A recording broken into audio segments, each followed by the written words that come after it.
Businessman Opinion.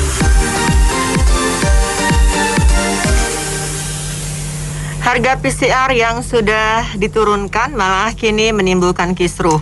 Sejumlah nama politisi termasuk Menteri Luhut dituding menikmati keuntungan dari bisnis PCR. Luhut pun menegaskan dirinya tidak pernah sedikit pun mengambil keuntungan pribadi. Keuntungan yang ada disalurkan kembali untuk membantu masyarakat kurang mampu mendapatkan tes swab. Bagaimana komentar Anda terkait kisruh ini? 6339160.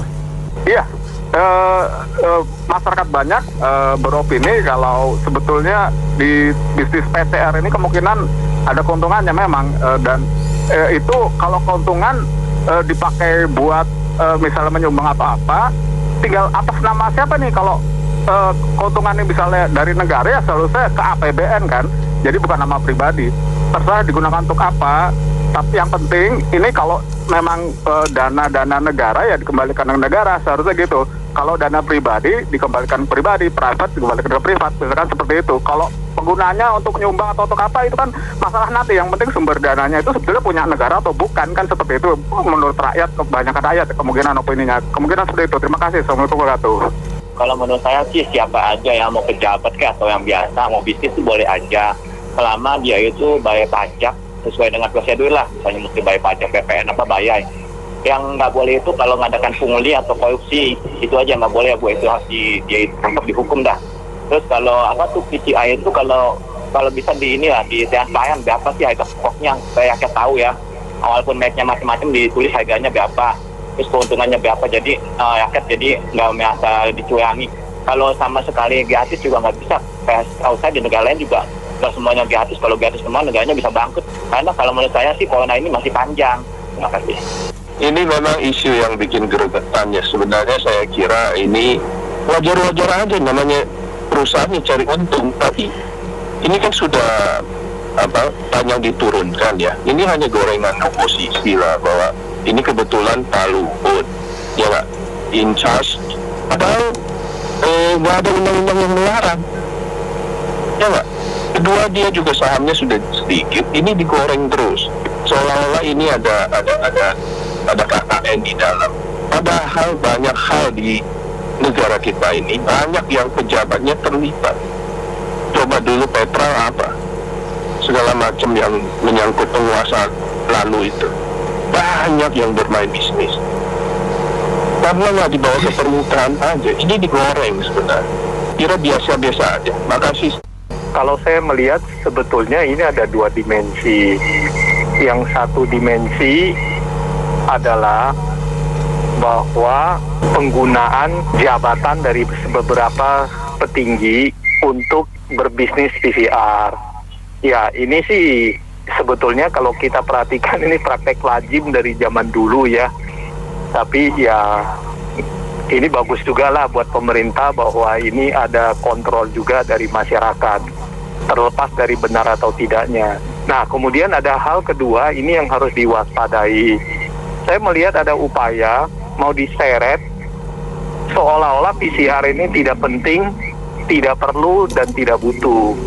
Padahal kalau melihat perjalanan COVID di Indo yang bisa terkendali, bahwa ini salah satu langkah yang sesungguhnya tepat dan penting.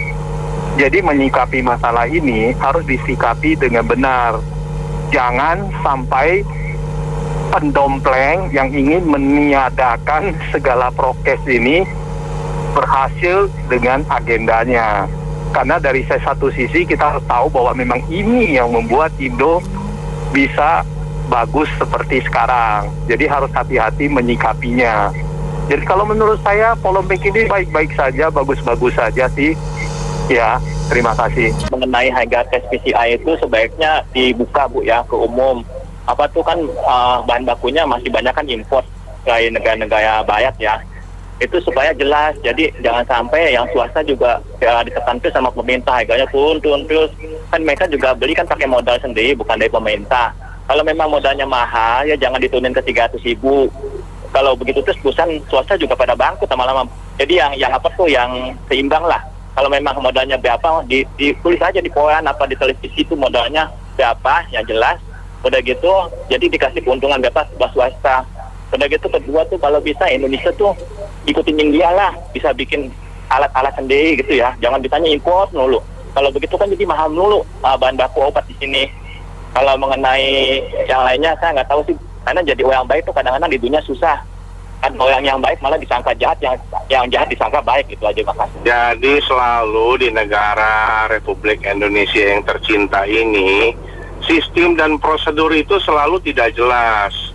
Sebenarnya apakah pejabat boleh berbisnis atau tidak, itu mesti dilihat dasar hukum dan aturannya. Tetapi kalau dari kacamata masyarakat, saya khususnya sebagai warga itu melihat kalau pejabat yang berwenang mengeluarkan peraturan lalu dia juga berbisnis, rasanya sih kurang elok ya, walaupun ada dasar hukumnya. Cobalah dipertimbangkan para pejabat yang berkuasa itu. Masyarakat ini lagi susah selama pandemi, jadi tolonglah sedikit berbela rasa dengan masyarakat kalau dia merasa pejabat yang berkenan membuat peraturan.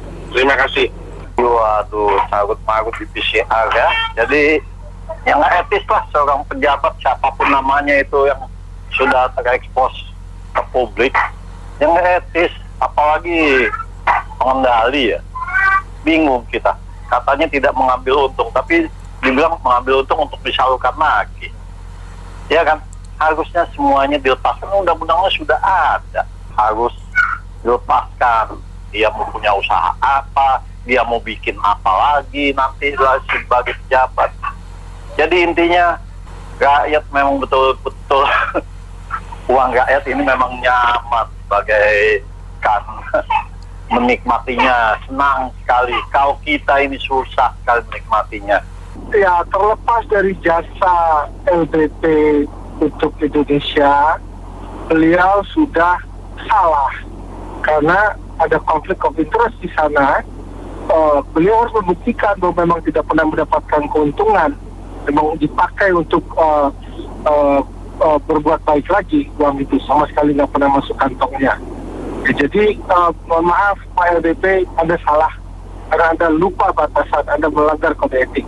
Tapi saya yakin bahwa ini, pembocoran ini memang hal yang baik, tetapi mungkin saja ada hidden agenda daripada musuh-musuh politik yang mungkin punya kepentingan lain. Terima kasih. Ini katanya kan bukan ambil keuntungan pribadi, tapi sebenarnya ambil keuntungan untuk gerombolannya itu. Dia kan, beliau itu tangan kanan pemimpin kita. Masa nggak tahu ya pemimpin ya? Pertanyakan juga tuh ya. Makasih.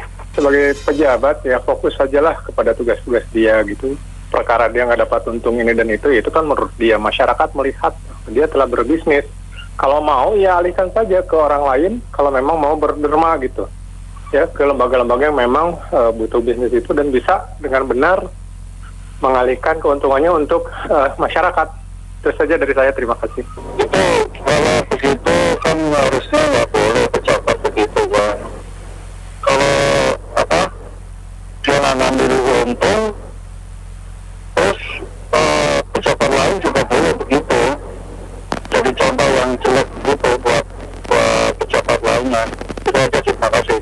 Kisruhnya di mana ya? Kisruh kan di dalam, yang dia orang aja. Mereka yang mengambil keputusan, ya kan? Apalagi pengelola negara berbisnis, katanya tidak ada untung, tapi ada untungnya dikasihkan katanya. Jadi mana benar tidak mengambil untung, tapi untungnya dikasihkan, betul. Itu saja sudah salah. Ya kembali lagi ya, kalau rakyat itu ingin keterbukaan, transparan lah. Jangan ngumpet-ngumpet yang diinginkan oleh rakyat itu, satu itu. Kedua, ya kembali lagi rakyat tinggal menunggu dari presiden kita dan KPK. Kuat gak nih? Kalau KPK kuat, rakyat akan mendukung terus. Ya, namanya ini kan lagi COVID ya. Ada kesempatan begitu. Secara bisnis semua orang akan melakukan hal yang seperti itu.